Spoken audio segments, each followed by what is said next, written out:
Tere! Mina olen Emma. Mina tahan rääkida elektri kokkuhoiust köögis ja toidu valmistamisel. Meil on suht suur pere. Mina, ema ja muud koduloomad.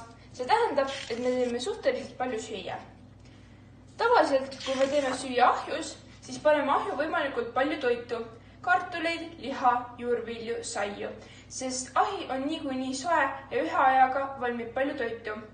Teeme ühe korraga ka rohkem toitu, ent järgmine päev saaks lihtsalt ja säästlikumalt soojendada, näiteks mikrolaineahjus. Samas pane ka tähele, et toidu valmistamisel kasuta keraamilist või klaasnõusid, sest need ka hoiavad kauem soojust.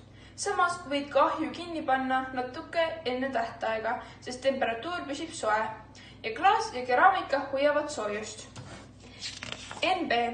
Hoia ahju üks puhtana, et näeksid toidu valmimist läbi klaasi, et ei peaks kogu aeg ahju ust lahti kiskuma, sest sellega kaotab ahi kuumust.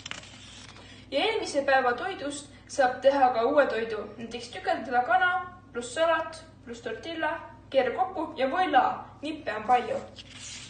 Ja lõpuks, kui kõik on söönud, ära hakka nõusid eraldi pesema.